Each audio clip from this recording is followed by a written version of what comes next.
70대가 되면 근로 활동을 접고 완전 은퇴하는 사람들이 늘어납니다. 소득이 끊기는 70대의 삶은 현역 때 얼마나 통장 관리를 잘 해뒀는지에 따라 달라집니다. 젊었을 때부터 노후 준비를 체계적으로 했으면 편안한 70대를 보내지만 그렇지 않으면 쓴맛만 보게 됩니다. 말년에 나의 든든한 지팡이가 되어주는 것은 부동산보다는 현금 흐름입니다. 그렇다면 70대에는 저축액이 얼마 정도 있어야 평균일까요? 조선일보와 NH투자증권 100세 시대 연구소가 함께 통계청 가계금융복지조사를 토대로 70대 가구의 금융자산 현황을 분석해봤습니다. 한국 70대 64%, 저축 3천만 원 미만. 한국 고령세대의 부동산 편식은 주요국 중 압도적 1위입니다. 가계자산에서 부동산 등 실물자산이 차지하는 비중이 64%를 넘습니다.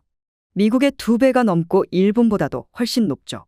방 한 칸에서 시작해 평수를 넓혀가면서 자산을 증식하는 구조였기에 어쩌면 당연할지도 모릅니다.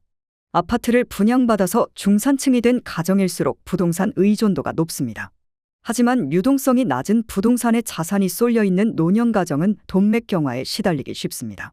당장 생활비가 모자라니 자녀에게 손 벌리기 일쑤죠. 부모와 자녀 모두 괴롭습니다. 통계청 자료에는 집 한 채가 전 재산이라는 70대의 냉혹한 현실이 고스란히 나타납니다. 70대 고령 가구의 42%는 저축액이 1,000만 원 미만이었습니다. 저축액이 3천만 원 미만인 경우는 22.3%였죠. 10가구 중 6가구는 저축액이 3천만 원 미만인 셈입니다. 저축액이 1억 원 이상인 경우는 12.3%에 불과했습니다. 물론 금융자산이 1,000만 원이라고 해서 전 재산이 1,000만 원이라는 의미는 아닙니다. 부동산을 포함한다면 수억 원대 자산가일 가능성도 있습니다. 실제로 통계청 고령자 통계를 보면 65세 이상 고령자 가구의 순자산액은 4억 5,364만 원에 달합니다. 하지만 안 팔리는 지역의 땅과 빌라는 세금 빨대일 뿐입니다.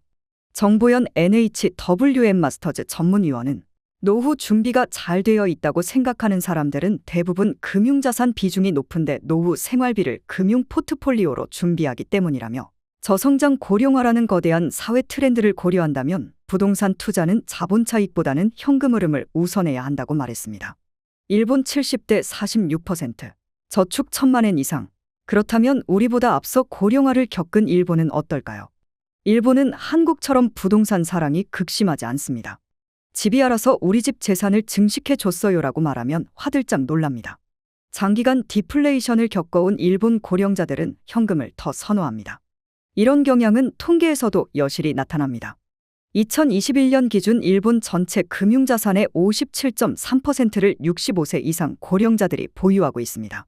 일본의 70대는 젊었을 때부터 금융자산을 축적해왔습니다. 일본 금융홍보중앙위원회에 따르면 70대 가구의 46%는 저축 금액이 1,000만 엔 이상입니다. 100만 엔 미만인 가구 비중도 25%에 달해 높은 편이었지만 그래도 1,000만 엔이 넘게 저축을 보유한 고령 가구가 훨씬 더 많았습니다. 현금을 쥐고 있기 때문에 일본의 70대는 한국 은퇴자들만큼 당장 먹고 살아야 하는 생계 고민이 크진 않습니다.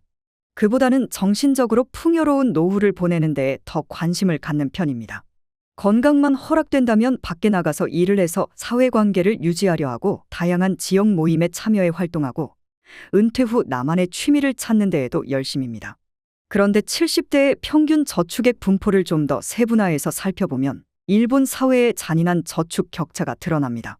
3천만 엔 이상 보유한 70대 가구는 전체의 18%에 달했는데 아예 통장에 돈이 한 푼도 없다는 무저축 고령 가구 역시 전체의 18%에 달했습니다.